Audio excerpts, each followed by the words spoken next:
دھون ہے آب حیات، اللہ اکبر، ہے وہ جان مسیحا۔ اور آپ فرماتے ہیں کہ پیارے آقا کے دھون کا جو قطرے دھون کے آپ کے قدموں کے آپ کے مقدس جسم اطہر کو شب معراج میں جب نور کے پانی سے نہلایا گیا اور وہ جو دھون ہوا اور اس دھون کے جو چھینٹے ہیں ان چھینٹوں سے فیض لیا سورج نے، ان چھینٹوں سے فیض لیا چاندوں ستاروں نے، ساری کائنات نے، تو مصطفیٰ کے دھون سے سورج چمکا، چاند و ستارے چمکے اور سب چمک رہے ہیں، دمک رہے ہیں۔ اللہ اکبر۔ عزیزان ملت اسلامیہ، تو کیوں نہ ہو کہ جس کا صدقہ لے کر کے سورج روشن ہوا اور سب کو روشن کر دیا، تو صدقہ لینے والے کا یہ عالم ہے۔ تو اللہ اکبر، جس نور کی گود میں جو نور کا جو ہے بچہ پلا ہو، اس کی کیفیت کا عالم کیا ہوگا، اس کے چمک کا عالم کیا ہوگا، اس کی دھمک کا عالم کیا ہوگا۔ اسی لیے فرمایا کہ حسنین کریمین جب اندھیری راہ میں، کہ جس راہ میں پہلے جو ہے یہ لائٹوں کا دور نہیں تھا، یہ روشنیوں کا دور نہیں تھا، لوگ قندیلیں لے کر کے چلا کرتے تھے، اندھیرے میں راستہ نظر نہیں آتا تھا۔ اللہ اکبر، اگر کوئی بغیر قندیل کے چلا جائے تو بھٹک جائے، لیکن حسنین کریمین جب چلا کرتے تھے تو اندھیرے میں بھی روشنی ہو جایا کرتی۔ اسی لیے تو میرے امام نے ارشاد فرمایا، تیری نسل پاک میں ہے بچہ بچہ نور کا، تو ہے عین نور اور تیرا سب گھرانہ نور کا۔ یہ امام علی مقام امام حسین رضی اللہ تعالیٰ عنہ کے نور کا صدقہ ہے جو آپ اور ہم یہاں پر بیٹھے ہوئے ہیں۔ سمجھ رہے ہیں؟ امام علی مقام اگر فرما دیتے سورج کو کہ بے نور ہو جا، تو سورج بے نور ہو جاتا، کیونکہ وہ زبان اللہ اکبر جو ہے حضرت فقیہ ملت علیہ رحمہ ارشاد فرماتے ہیں کہ پیارے مصطفیٰ نے یہ جو ارشاد فرمایا، حسین منی وانا من الحسین، حسین مجھ سے ہے میں حسین سے ہوں، کیا مطلب؟ اللہ اکبر، فرمایا حسین کی تعریف دراصل مصطفیٰ کی تعریف، حسین کی تعریف دراصل مصطفیٰ کی تعریف، حسین سے محبت، مصطفیٰ سے محبت۔ پتہ چلا کہ مصطفیٰ نے یہ فرما کر کے فرما دیا کہ میرا جو نور ہے وہ نور جو ہے منتقل ہوا اور حسین میں آیا۔ سمجھ گئے؟ حسین میں اس نور سے وہ چمکے۔ صدقہ لینے والوں کا یہ عالم ہے، تو حسین تو نور علا نور ہے، ان کا عالم کیا ہوگا؟ ساری کائنات کو چمک بخشی، ساری کائنات کو دھمک بخشی۔ اللہ اکبر۔ دین کو بے نور کرنے کی ناپاک سازشیں کی جانے لگی، حضرت امام حسین نے مصطفیٰ کے عطا کردہ نور سے دین کو بھی روشن کر دیا۔ اس لیے تو فرمایا حقا کے بنا لا الہ حسب حسین، یہ منسوب ہے شعر جو ہے غریب نواز سرکار کی طرف۔ حقا کے بنا، فرمایا کہ دین کی بنا، دین کی بنیاد حسین ہے۔ فرمایا کہ اگر یزید جو ہے تخت خلافت پر بیٹھ جاتا تو دین ختم ہو جاتا، دین مٹ جاتا اور لوگوں میں بے راہ روی، بے دینی آ جاتی اور لوگ اسلام کو بھول جاتے۔ عزیزان ملت اسلامیہ، اسی لیے غریب نواز نے ارشاد فرمایا کہ حقا کے بنا لا الہ حسب حسین، دین کی پناہ دینے والے اور دین کو بچانے والے حسین ہے۔ اس حسین کا بچپن کیسے گزرا ہے، پیارے آقا کی گود میں کیسے کھیلے ہیں۔ آقا علیہ الصلوۃ والتسلیم اتنی محبت فرماتے، اتنی محبت فرماتے کہ اللہ اکبر، پہاڑوں کا فرشتہ جب ایک مرتبہ آپ کی خدمت میں آیا اور آ کر کے عرض کرنے لگا، آپ اپنے فرزند ارجمند حضرت ابراہیم رضی اللہ تعالیٰ عنہ اور امام علی مقام امام حسین کو اپنی گود میں دونوں کو ایک ساتھ لے کر کے بیٹھے ہیں۔ اللہ اللہ، پہاڑوں کا فرشتہ عرض کرتا ہے، یا رسول اللہ صلی اللہ تعالیٰ علیہ وسلم، اللہ تبارک و تعالیٰ ان دونوں کو آپ کے پاس ایک ساتھ جمع نہ فرمائے گا، لہذا آپ کو اختیار ہے۔ اللہ اللہ، مصطفیٰ کو اختیار تو دیکھو کیسا ہے، مصطفیٰ کا اختیار کیسا ہے۔ اختیار کے منکرین اس روایت سے، یہ روایت تو متفق ہے، اس روایت پر تو اتفاق ہے، کسی قسم کا کوئی کلام بھی نہیں ہے۔ میرے آقا علیہ الصلوۃ والسلام کی بارگاہ میں عرض کیا یا رسول اللہ دونوں میں سے جمع نہیں کیے جائیں گے؟ تو پیارے آقا علیہ الصلوۃ والتسلیم دیکھا اور سوچنے لگے مصطفیٰ کہ ابراہیم کو اگر پیش کرتا ہوں تو مجھے تکلیف ہوگی، ابراہیم کو پیش کرتا ہوں تو مجھے زیادہ دکھ ہوگا، لیکن اگر حسین کو پیش کرتا ہوں تو مجھے بھی دکھ ہوگا اور جو ہے علی کو بھی دکھ ہوگا اور فاطمہ کو بھی دکھ ہوگا۔ اس لیے رب تبارک و تعالیٰ کی بارگاہ میں عرض گزار ہوئے مصطفیٰ اے پروردگار عالم میرا بیٹا ابراہیم تیری بارگاہ میں حاضر ہے، میرا بیٹا ابراہیم تیری بارگاہ میں حاضر ہے۔ اس کے 2 یا 3 دن کے بعد حضرت ابراہیم رضی اللہ تعالیٰ عنہ کا وصال ہو جاتا ہے۔ عزیزان ملت اسلامیہ جانتے ہو میرے آقا علیہ الصلوۃ والتسلیم جب ابراہیم رضی اللہ تعالیٰ عنہ کا وصال ہوا اس وقت بھی میرے آقا نے یہ خطبہ ارشاد فرمایا کہ اے لوگوں سنو سنو، میں نے اپنے بیٹے حسین پر اپنے بیٹے ابراہیم کو قربان کر دیا۔ یہ پہلا خطبہ صحابہ کا بیان ہے کہ مصطفیٰ کریم رؤوف الرحیم آقا بار بار یہ خطبہ دیا کرتے تھے، بار بار یہ ارشاد فرمایا کرتے تھے کہ میں نے اپنے بیٹے حسین کے لیے اپنے بیٹے ابراہیم کی قربانی عطا کر دی رب کی بارگاہ میں۔ عزیزان ملت اسلامیہ ارے یہ تو پیارے آقا کی محبت کا معاملہ ہے، اتنی محبت فرماتے ہیں، سمجھ اب پروردگار عالم کی محبت، فرشتے بھی امام علی مقام سے محبت فرماتے ہیں، سمجھ رہے ہیں؟ کون تھا اس دور میں جو امام علی مقام سے محبت نہ کرتا ہو؟ مسلمانوں میں اور اس کائنات میں بھی شجر و حجر بھی محبت فرما رہے ہیں۔ عزیزان ملت اسلامیہ ایک مرتبہ جو ہے حضرت امام حسن اور امام حسین رضوان اللہ تعالی علیہم اجمعین کشتی لڑ رہی ہیں، آپس میں کشتی کھیل رہی ہیں۔ پیارے آقا علیہ الصلوۃ والتسلیم تشریف فرما ہے، دیکھ رہے ہیں دونوں نواسے دونوں بیٹے کشتی لڑ رہے ہیں، کھیل رہے ہیں۔ پیارے آقا علیہ الصلوۃ والتسلیم امام حسن کو داد دے رہے ہیں، اے حسن حسین کو پکڑ لو، اے حسن حسین کو پکڑ لو۔ ماں فاطمہ رضی اللہ تعالیٰ عنہ عرض کرتی ہیں یا رسول اللہ صلی اللہ تعالیٰ علیہ وسلم حسین تو چھوٹے ہیں، حسن بڑے ہیں، آپ جو ہے بڑے کو داد و تحسین دے رہے ہیں، چھوٹے کے بارے میں کچھ نہیں کہیں گے؟ تو پیارے آقا علیہ الصلوۃ والتسلیم ارشاد فرماتے ہیں اے فاطمہ ادھر سے میں حسن کو داد و تحسین دے رہا ہوں اور ادھر سے جبرائیل کہہ رہے ہیں حسین حسن کو پکڑ لو۔ ادھر سے میں حسن کو داد دے رہا ہوں، ادھر سے حسین جبرائیل کو داد دے رہے ہیں۔ عزیزان ملت اسلامیہ یہ تو تھی فرشتوں کی محبت۔ اللہ اکبر، جس محبوب کی خاطر اس کائنات کو وجود بخشنے والی ذات پروردگار عالم کی ذات اللہ تبارک و تعالیٰ کی ذات اس کی محبت امام حسین سے کیسی ہے؟ اللہ اللہ، دونوں نواسوں نے حضرت امام حسن نے تختی پر کچھ تحریر کیا، امام حسین نے تختی پر کچھ تحریر کیا اور یہ تحریر لے کر کے دونوں شہزادے پہنچے حضرت مولا علی کی بارگاہ میں اور عرض کرنے لگے کہ ابا جان بابا جان بتائیں تو صحیح کس کی تحریر اچھی ہے، کس کی تحریر خوبصورت ہے؟ اللہ اکبر، وہ علی جس نے ہر خلیفہ کے دور میں وہ ایسے سوالات کی گتھیوں کو سلجھایا جو آپ کے علاوہ کسی سے نہ سلجھ سکتی تھی، یہاں پر بھی وہ خاموش ہو گئے۔ اللہ اکبر، جن کے پاس ہر سوال کا جواب ہوا کرتا تھا، ہر سوال کا جواب وہ دیا کرتے تھے، لیکن اب یہاں بچوں کی تحریر نے انہیں بھی لاجواب کر دیا ہے۔ ارشاد فرماتے ہیں کہ بیٹو اس کا جواب مجھ سے نہ ہو سکے گا، لہذا اپنی اس تحریر کو اپنی امی جان کے پاس لے جاؤ۔ خاتون جنت کی بارگاہ میں دونوں شہزادے اپنی ان تختیوں کو لے کر کے پیش ہوتے ہیں اور عرض کرتے ہیں کہ امی جان بتائیں کس کی تحریر اچھی ہے، کس کا خط اچھا ہے؟ اللہ اکبر، خاتون جنت ہیں، ارے میرے مصطفیٰ، اللہ اکبر، کتنا پیار اپنی بیٹی فاطمہ رضی اللہ تعالیٰ عنہا سے فرماتے ہیں۔ اس کی دلیل یہ حدیث پاک ہے، بعض روایتوں میں آیا کہ پیارے آقا علیہ السلام جب بی بی فاطمہ آتی پیارے آقا ان کے استقبال کے لیے کھڑے ہو جاتے، ان کے استقبال کے لیے کھڑے ہو جاتے۔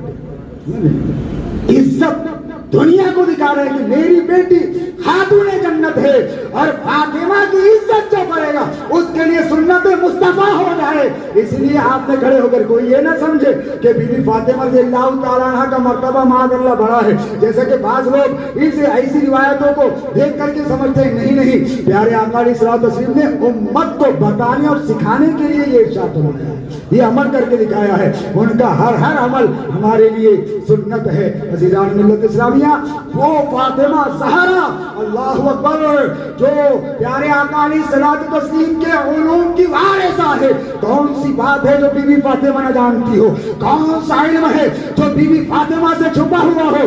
ارے جو پیارے مصطفیٰ کے جگر کا ٹکڑا ہو، جب مصطفیٰ کے علم کا عالم ساری دنیا نے دیکھا، مصطفیٰ جو فرمائے ان کے غیب دانی، ان کے علم کا کون انکار کر سکتا ہے؟ ارے ان کی لخت جگر کا معاملہ کیسا ہوگا، پھر اندازہ لگا سکتے ہیں ہم۔ ان کی بارگاہ میں دونوں شہزادے پہنچے کہ امی جان بتائیں کس کی تحریر اچھی ہے، کس کا خط اچھا ہے؟ تو ارشاد فرماتی ہیں کہ بیٹا، دنیا کا کوئی بھی سوال مجھ سے پوچھ لو، دین کا کوئی بھی سوال مجھ سے پوچھ لو، اس کا جواب میرے پاس ہے، لیکن تمہارے اس سوال کا میرے جواب میرے پاس نہیں، لہذا نانا جان کے پاس جاؤ، محمد عربی صلی اللہ تعالیٰ علیہ وسلم کی بارگاہ میں جاؤ۔ اللہ اللہ، دونوں نواسے اپنی تحریریں لے کر مصطفیٰ کریم رؤوف الرحیم آقا کی بارگاہ میں حاضر ہوتے ہیں اور عرض کرتے ہیں کہ یا رسول اللہ، یا نانا جان، ہم نے جو تحریر لکھی ہے، ہم میں سے کس کا خط اچھا ہے، ہم میں سے کس کی تحریر اچھی ہے؟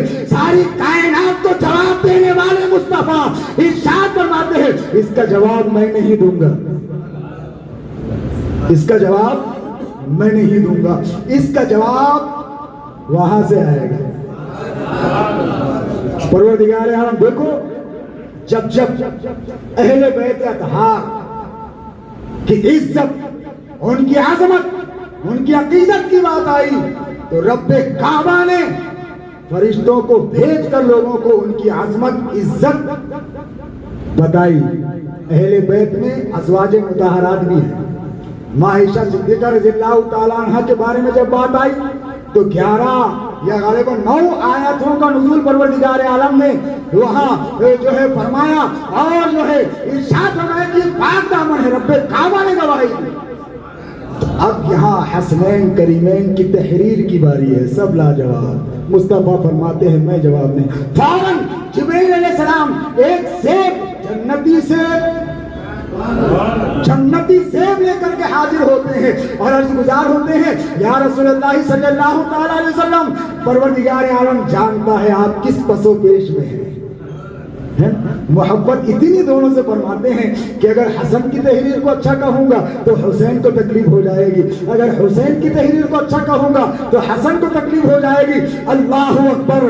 عزیزان ملت اسلامیہ، محبت کی یہ مثال نہ آپ سے پہلے کہیں دیکھنے کو ملی ہے اور نہ قیامت تک دیکھنے کو ملے گی۔ ارے آج اگر ہماری اولاد ہو تو اچھا پڑھنے والے بچہ، اچھا لکھنے والا بچہ، ہم فوراً کہہ دیں گے کہ تیری تحریر اچھی ہے اور بیٹا تو شرارت زیادہ کرتا ہے، تھوڑا سیکھ لے۔ لیکن اللہ اکبر، وہ محبت دونوں سے ارشاد فرماتے ہیں اور دنیا کو یہ دکھایا، اپنے صحابہ کو، اپنی امت کو دکھا دیا کہ میں کتنی محبت کرتا ہوں۔ اگر ان کو تکلیف دو گے تو سمجھ جانا کہ ان کے دل پر نشتر نہیں، ان کے دل پر تیر نہیں، بلکہ تمہارا تیر حسنین کریمین کے سینے سے آر پار ہوگا تو سینہ بظاہر حسنین کریمین کا ہوگا لیکن دل مصطفیٰ کا ہوگا۔ اللہ اکبر، اتنی محبت فرماتے ہیں۔ سیب جبریل علیہ السلام نے ہوا میں اچھالا، کہا کہ یا رسول اللہ، اے حسنین کریمین، یہ سیب جس کی تختی پر آ کر کے گر جائے گا اس کی تحریر اچھی ہے۔ سیب ہوا میں اڑا، پروردگار عالم نے حکم فرمایا کہ کٹ، وہ کٹا اور دونوں کی تختی پر گر۔ وہ سیب تو گیا تھا تنہا لیکن آیا 2 حصوں میں اور دونوں شہزادوں کی تحریر پر جا گرا۔ سبحان اللہ۔ پیارے آقا نے کہا کہ حسنین کریمین، اے میرے شہزادوں، فیصلہ پروردگار عالم کی بارگاہ سے ہو گیا، تم دونوں کی تحریر اچھی ہے، تم دونوں کی تحریر اچھی ہے۔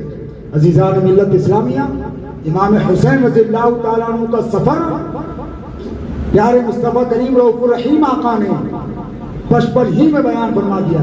اب ہر واقعہ ہر حدیث سنانے کے لیے تو بہت ہے، سمجھ رہے ہیں، اس کے لیے بہت طویل وقت چاہیے۔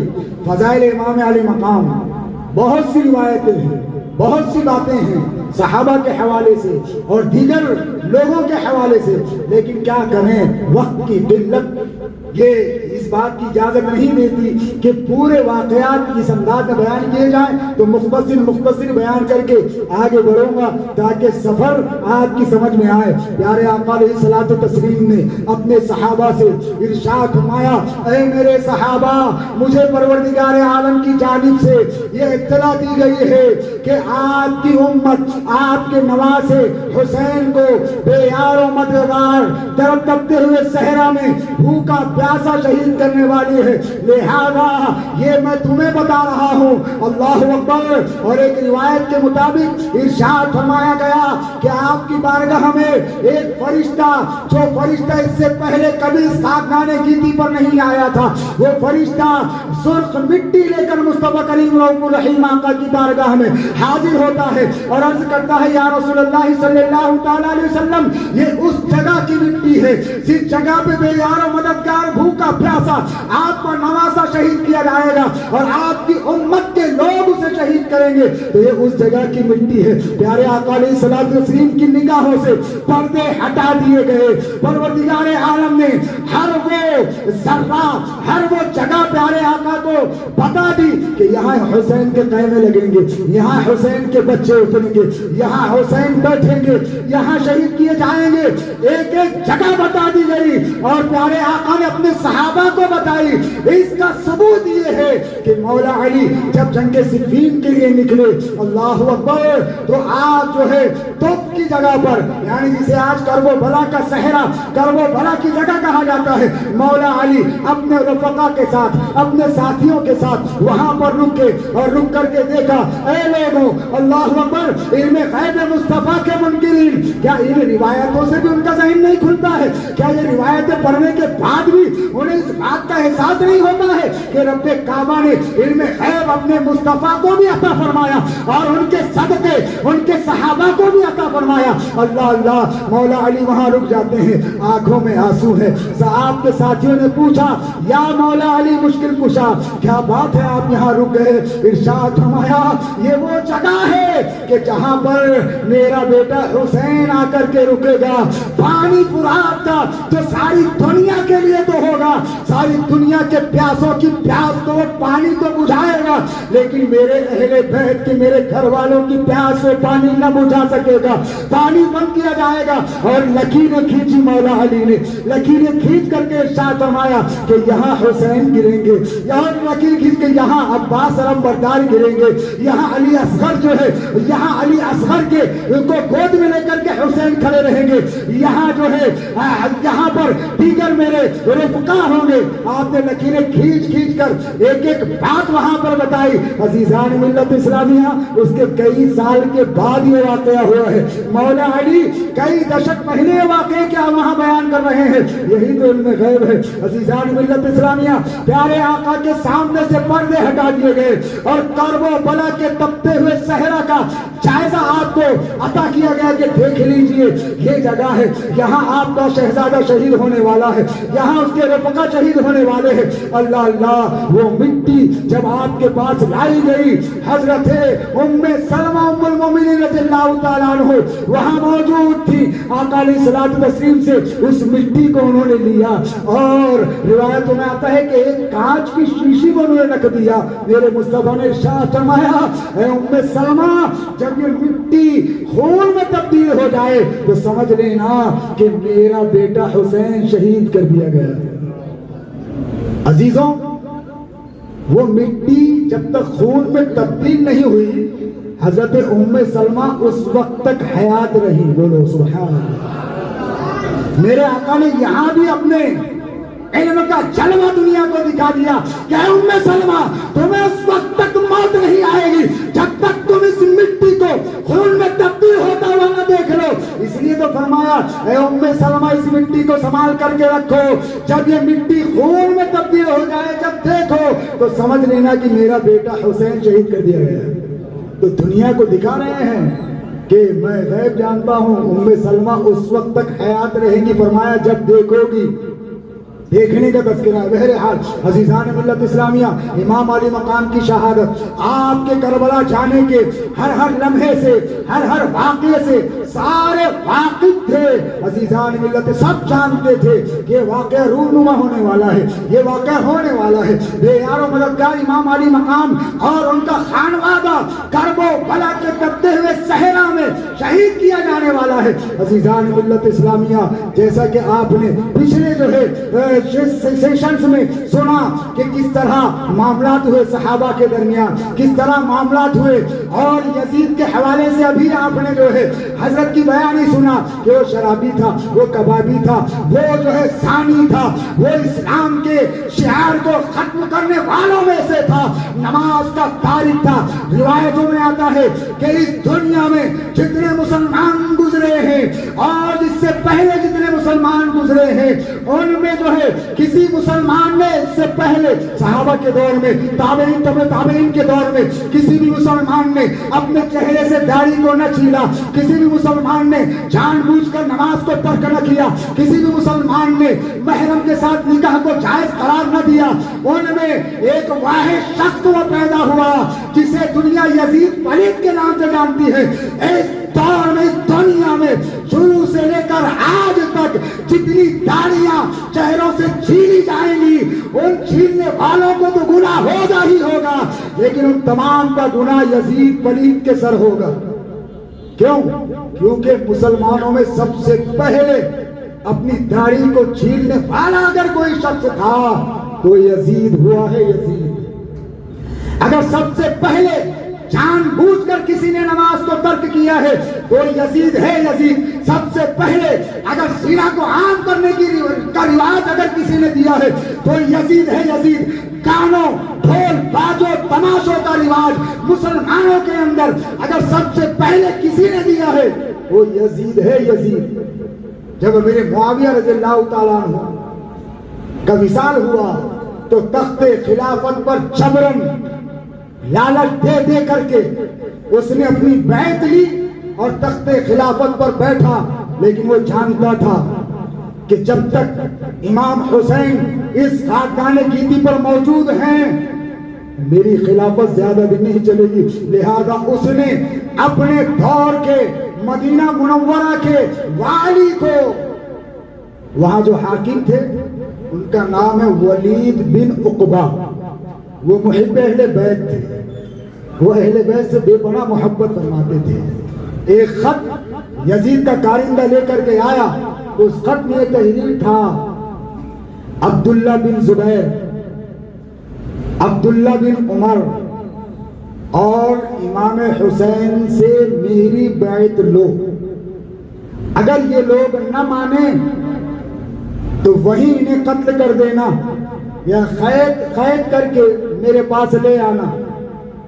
جب یہ خط پہنچا آپ کے دل کو تکلیف ہوئی ولید بن عقبہ کے کہ اہل بیت اطہار کے ساتھ یہ معاملہ، پھر بھی حکم کی تعمیل کرتے ہوئے آپ نے حضرت امام علی مقام کو بلایا۔ عبداللہ بن عمر اور عبداللہ بن زبیر تو مکہ مکرمہ میں تھے، یہاں مدینہ منورہ کی بات ہو رہی ہے۔ امام حسین بلائے گئے، وہاں پر اس وقت میں ولید بن عقبہ کے ساتھ مروان بن حکم بھی موجود تھا۔ وہ مروان بن حکم جس کا باپ حکم ہے، اس کے حوالے سے مصطفیٰ کریم رؤوف الرحیم آقا نے اس پر لعنت فرمائی، اس کے مال کو قبول نہ کیا، اس کے مال کو نہ لیا، بلکہ اسے راندہ درگاہ کر دیا گیا اور اس پر لعنت برستی رہی۔ اور جانتے ہو جب مروان پیدا ہوا اور پیارے مصطفیٰ کی بارگاہ میں جب تحنیک کے لیے مروان کو لایا گیا تو مصطفیٰ کریم رؤوف الرحیم آقا نے ارشاد فرمایا یہ گرگٹ کا بیٹا گرگٹ ہے، فرمایا گرگٹ کا بیٹا گرگٹ ہے، لہذا واپس کر دیا۔ وہی گرگٹ کا بیٹا گرگٹ مروان وہاں موجود، امام علی مقام، امام حسین رضی اللہ تعالیٰ عنہ تشریف لائے. ولید بن عقبہ نے کہا کہ یزید کا پیغام آیا ہے، یا امام آپ کو بیعت لینے کے لیے ارشاد فرمایا ہے. تو آپ نے ارشاد فرمایا اے ولید بن عقبہ کیا چھپ کر بند کمرے میں تنہا بیعت لو گے؟ یہ کیسے ہوگا؟ بیعت تو اعلانیہ ہونی چاہیے. آؤ مدینے کے لوگوں کے سامنے اعلان کرو، اور مدینے کے سارے لوگ اگر تیار ہو جائیں تو ان کے ساتھ ساتھ تم حسین کو بھی پاؤ گے. کہا کہ ٹھیک ہے حضور، آپ صحیح ارشاد فرما رہے ہیں کہ سب سے مشورہ لے لیا جائے. مروان بن حکم نے وہاں کہا کہ ولید حسین کو باہر مت نکلنے دو. اگر اب تم نے حسین کو چھوڑ دیا، یہاں حسین پر قابو نہ پایا، تو پھر ان پر کبھی قابو نہیں پا سکو گے. لہذا یہیں پکڑ لو اور یہیں سے یزید کے پاس لے کر کے چلو. لیکن وہ محب اہل بیت تھے. ارشاد فرمایا کہ نہیں نہیں، اہل بیت پر میں سختی نہیں کروں گا. اللہ اکبر. امام حسین رضی اللہ تعالیٰ عنہ نے ارشاد فرمایا اے مروان، میرے آقا نے صحیح ارشاد فرمایا کہ تو گرگٹ کا بیٹا گرگٹ ہے، تو آل نبی کو مارنا چاہتا ہے، تو نواز رسول پر حملہ کرنا چاہتا ہے. آپ نے تلوار نکالی اور کمرے سے باہر نکل گئے اور اپنے رفقا کے پاس پہنچے. آج جانتے تھے کہ یزیدی یوں پیچھے نہیں چھوڑنے والے ہیں، وہ یہاں پر حملہ ضرور کریں گے، وہ مجھے حاصل کرنے کے لیے سب کچھ کر جائیں گے. اور میں نہیں چاہتا کہ میری وجہ سے مدینے کی گلیوں میں خون بہے، میں نہیں چاہتا کہ میری وجہ سے مسلمان آپس میں لڑیں. اللہ اکبر. لہذا آپ نے اپنے اہل بیت سے مشورہ کیا اور کہا کہ اب یہاں دانا پانی یہاں سے اٹھ چکا ہے، اب یہاں سے ہمیں نکلنا ہے. کہا کہ کیوں؟ ارشاد فرمایا کہ یہاں اگر ہمیں قید کرنے کے لیے، گرفتار کرنے کے لیے اگر لوگ آ جائیں گے تو مسلمانوں میں آپس میں لڑائی ہوگی اور جنگ و جدال ہوگا، اور میں نہیں چاہتا کہ مدینہ منورہ میں میری وجہ سے قتل و غارت گیری ہو.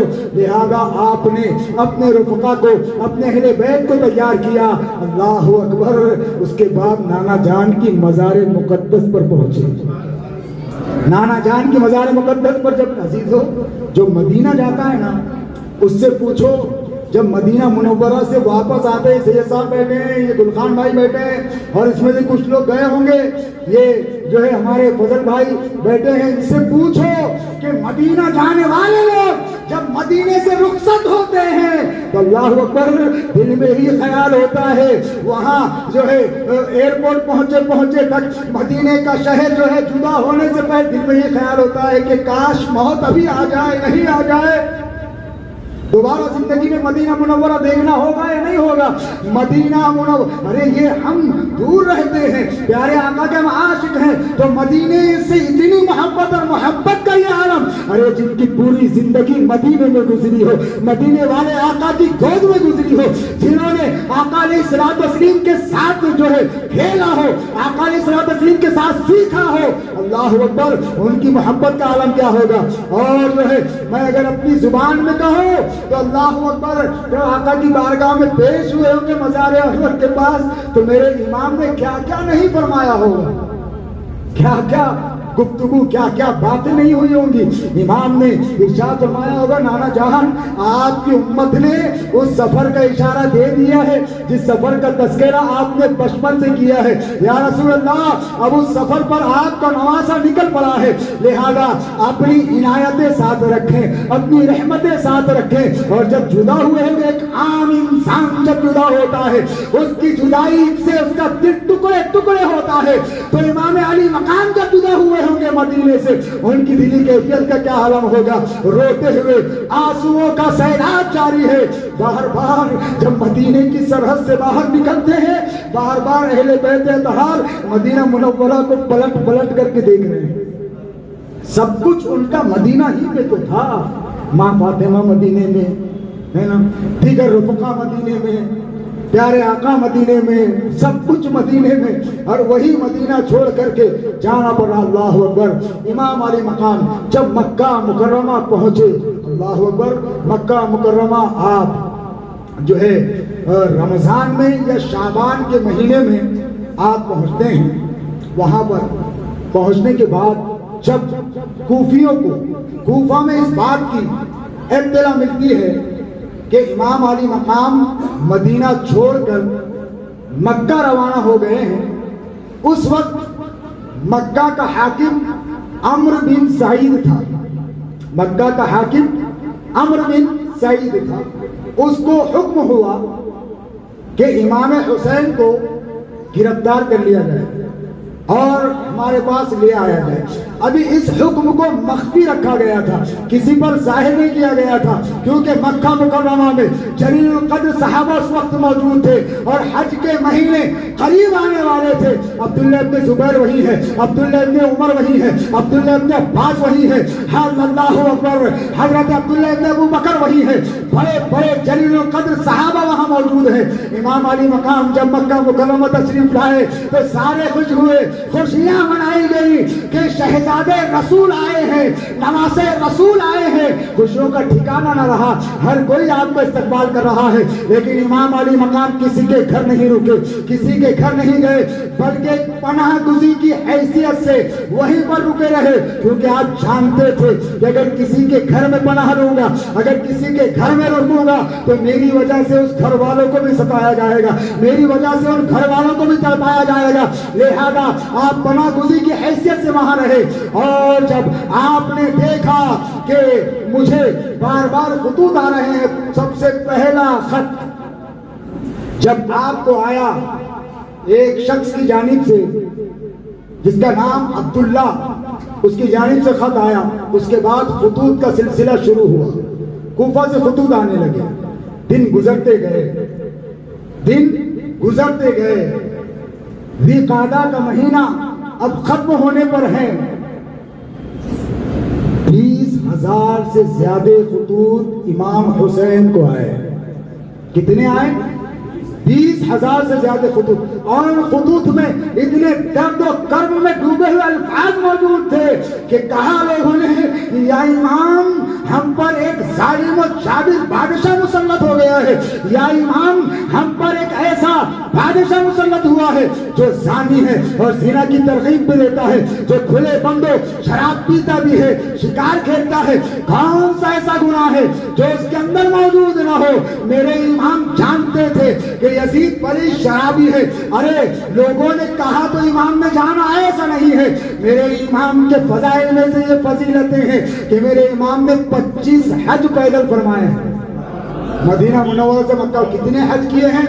25 حج پیدل۔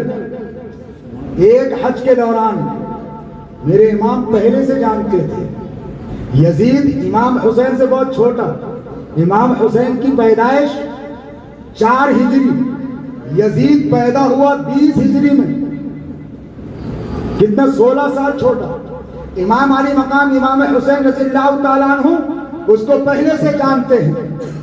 دیکھا ایک وقت جب سفر حج کے لیے نکلے، راستے میں جب مکہ مکرمہ کی سرحد پر جب پہنچے، دیکھا کہ کچھ نوجوان، آوارہ نوجوان آپس میں ہنسی مذاق کر رہے ہیں اور شراب لٹائی جا رہی ہے، شراب پی جا رہی ہے۔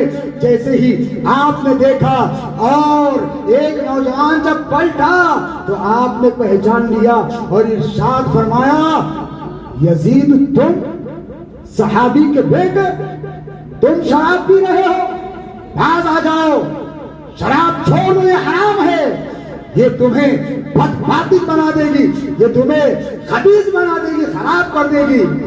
اس نے اللہ اکبر، وہ شروع سے ہی وہ امیر معاویہ رضی اللہ عنہ کے سامنے بڑا متقی پرہیزگار بنتا تھا، لیکن جب تنہائی میں ہوتا اپنے دوستوں کے ساتھ تو اس طرح سے آوارہ گردی کرتا۔ جانتے ہو جب امام حسین نے اسے ترغیب دلائی اور اسے یہ حکم دیا کہ شراب چھوڑ دے، تو اس نے پیالہ لے کر کے امام کی طرف اشارہ کیا اور کہا حسین آؤ تھوڑا سا پی لو، معاذ اللہ رب العالمین۔ امام حسین اس وقت سے اسے جانتے ہیں، اس کے لڑکپن سے اسے جانتے ہیں، اس کی ہر عادت و اخلاق سے امام حسین واقف ہے۔ کوئی یہ نہ سمجھے کہ کہ خطوط میں جو لکھا گیا تو امام نے سمجھا اور امام کو پتا چلا، نہیں بلکہ امام نے اپنی آنکھوں سے اس کی شرارتوں کو دیکھا۔ خطوط میں لکھا تھا یا امام شرابیں کھلے بندوں پی جا رہی ہیں، اللہ ہمارا جینا دوبھر ہو چکا ہے، ظلم و بربریت کا بازار گرم ہے، اور تمام کوفہ والے یہ چاہتے ہیں کہ ہم آپ کے دستے حق پرست پر بیعت لے اور ظالم و جابر کا خلاخواہ ہم کرے، باطل کا ساتھ ہم نہیں دیں گے۔ اور ہم جانتے ہیں اس خاکدان گیتی پر دور حاضر میں آپ سے بہتر نہ کوئی ہے، آپ سے اچھا کوئی نہیں، اور آپ ہی ہے خلافت کے سچے حقدار۔ جانتے ہو امیر معاویہ رضی اللہ تعالیٰ عنہ کے دور خلافت میں بھی کوفیوں نے امام حسین کو اسی طرح خطوط لکھے تھے، امیر معاویہ کے دور میں بھی، کہ آپ آئیں ہم آپ کے ہاتھوں پر بیعت لیں گے، آپ آئیں ہم آپ کا ساتھ دیں گے۔ عزیزان ملت اسلامیہ، آج جتنے بھی رافضی، آج جتنے بھی شیعہ کہے جانے والے اور مولائی کہے جانے والے، یہ جتنے لوگ ہیں، مفتی صاحب قبلہ نے کل تفصیلی گفتگو اس پر فرمائی ہے، میں مختصر آپ کو سمجھاؤں کہ اللہ اکبر، مولا علی کرم اللہ تعالی وجہ الکریم کے دور سے ہی یہ جو ہے عاشقان علی کے نام پر شیعان علی کا جو ٹولہ جنما تھا، وہ جو جماعت پیدا ہوئی تھی، وہ مولا علی سے محبت کا ایک طرف دعویٰ تو کرتے تھے لیکن یہ آستین کے ساتھ تھے، ایک طرف تو مولا علی کی محبت قدم بھرتے تھے اور دوسری طرف مولا علی کے خلاف سازشیں رکھتے تھے۔ یہ عبداللہ بن سبا کا گروہ تھا، عبداللہ بن سبا نے مولا علی کے نام پر شیعان علی کی ایک ٹولی پیدا کی۔ عبداللہ بن سبا یہودی تھا، عبداللہ بن سبا ایک منافق تھا، ظاہری طور پر اسلام قبول کیا، لیکن یہودیوں کی ایک سازش تھی کہ عبداللہ بن سبا کے ذریعے سے مولا علی کی جماعت میں، مولا علی کے ساتھیوں میں، مولا علی کے چاہنے والوں میں کچھ ایسے لوگ پیدا کیے جائیں جو مولا علی کی بارگاہ میں خود تو مولائی بنے، خود تو مولا علی کی محبت میں شیعان علی کہلوائے، لیکن پیچھے جا کر کے مولا علی کے خلاف وہ کرے۔ مولا علی کی شہادت، اللہ اکبر، لوگ الزام لگاتے ہیں امیر معاویہ پر، نہیں، مولا علی کی شہادت کے پیچھے انہی شیعان علی اور مولائیوں کا ہاتھ ہے جنہوں نے شہید تو کیا اور نام صحابہ کا بتایا تاکہ صحابہ میں آپس میں اختلاف ہو جائے، کیونکہ مسلمانوں کو لڑوانا چاہتے تھے، یہ مسلمانوں کے بیچ میں نا اتفاقی کا بیج بونا چاہتے تھے، لیکن عزیزان ملت اسلامیہ، نہ مولا علی نے انہیں کامیاب ہونے دیا، نہ امام حسن نے کامیاب ہونے دیا، اور نہ ہی میرے امام حسین نے انہیں کامیاب ہونے دیا۔ خطوط آئے، اللہ اکبر۔ اب دیکھو ایک چیز ہے، لوگ یہ کہہ سکتے ہیں اور بہت سے لوگ جو ہے خارجی ٹولہ جو ہے وہ امام حسین رضی اللہ تعالیٰ عنہ پر یہ الزام رکھتا ہے کہ امام حسین رضی اللہ تعالیٰ عنہ جانتے تھے کہ مولا علی کے دور میں بھی ان لوگوں نے دغا کی ہے، بغاوت کی ہے، فریب کیا ہے، بے وفائی کی ہے، تو پھر بھی ان کے خطوط آنے پر یہ کیوں پہنچے؟ میرے عزیز، ایک خط یا دو خط کی بات نہیں تھی کہ جس کا انکار کر دیا جائے، 20,000 سے زیادہ خطوط تھے۔ تو میرے امام سے جب عبداللہ ابن زبیر نے کہا تھا اور عبداللہ ابن عمر نے کہا تھا، عبداللہ ابن عباس نے کہا تھا، دیگر صحابہ نے کہے تھے، آپ جانتے ہیں کہ وہ کیسے لوگ ہیں، آپ جانتے ہیں وہ بے وفا ہے، پھر وہاں کیوں جا رہے ہیں؟ تو ارشاد فرمایا انہوں نے گہار کسی اور طرف نہیں بلکہ اہل بیت کی طرف گہار لگائی ہے، حسین کی طرف گہار لگائی ہے کہ حسین آئے ہمارے دین کو بچائیں، حسین آئے ہمارے بال بچوں کو بچائیں، حسین آئے ہماری بیٹیوں کی عصمت کی حفاظت کریں، حسین آئے ہماری مسجدوں کو ویران ہونے سے بچائے۔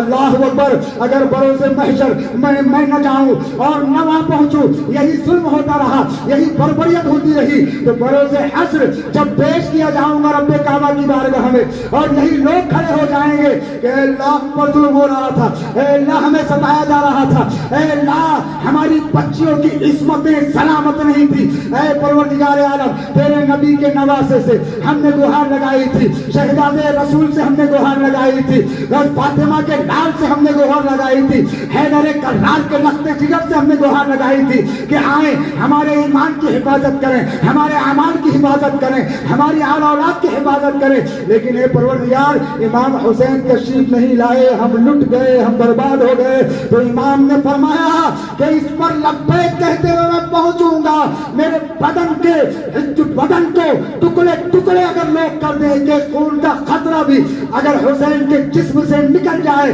حسین کو یہ گوارا ہے، لیکن بروز محشر حسین کے خلاف کوئی گواہی دے، یہ حسین کو گوارا نہیں ہے، وہاں کی شرمندگی حسین نہیں چاہتا ہے۔ میرے عزیز، آخری بات پیش کر کے یہاں میں گفتگو کو ختم کرتے ہوئے ایک مزاج دینا چاہوں گا۔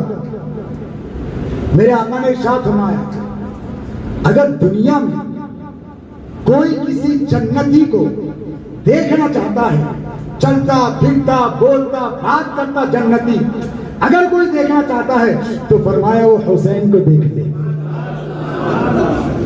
فرمایا وہ حسین، اور صرف جنتی ہی نہیں فرمایا بلکہ یہ فرمایا کہ جنتی جوانوں کا سردار ہے میرا حسین۔ امام حسین جانتے تھے میں جنتی ہوں، امام حسین جانتے تھے میں جنتی جوانوں کا سردار ہوں، لیکن عزیزان ملت اسلامیہ آخرت میں حساب و کتاب کی فکر ستا رہی تھی